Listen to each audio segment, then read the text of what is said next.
Folks, tonight we're heading to Hilton Head Island, South Carolina. Not the beaches, not the golf course, but deep inside the quiet, gated community of Palmetto Dunes, where a skeleton of iron rises from the pines, the Hilton Head Rear Range Lighthouse. It doesn't look like your typical lighthouse, not cheerful stripes, no postcard charm here. Just a tall, rust-stained tower that feels abandoned, or worse, occupied. Because locals swear the lighthouse keeper who died over a century ago never clocked out, folks. Visitors report heavy footsteps pacing the top catwalk, even though the tower is sealed most nights. Golfers on the course say they've looked up at sunset and seen a man in the dark coat leaning on the railing, maybe pointing out their lost balls, I don't know, only for him to vanish the moment they blink. One maintenance worker claimed he heard someone climbing the steps behind him slowly, deliberately, but when he looked down the narrow spiral staircase, it was empty, just darkness, and the sound of breathing that wasn't his.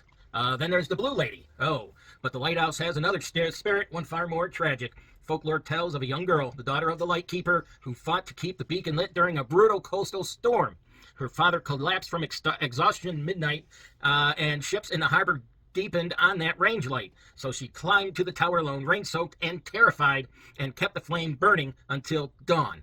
By the time help arrived, she was collapsed on the floor of the lantern room, barely alive.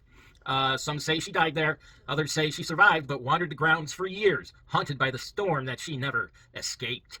Now, people see her as the Blue Lady, a glowing figure in a long blue dress drifting between the trees, a blue lantern-like glow moving up the stairs, and on rainy nights, a silhouette climbing the tower, reliving her final hours.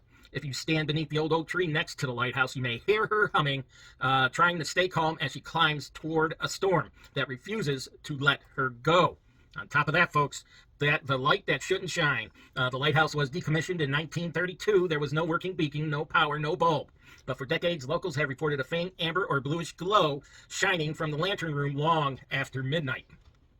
Approach the tower and the light snaps off. Every time, folks, every time, as if someone or something doesn't want to be interrupted.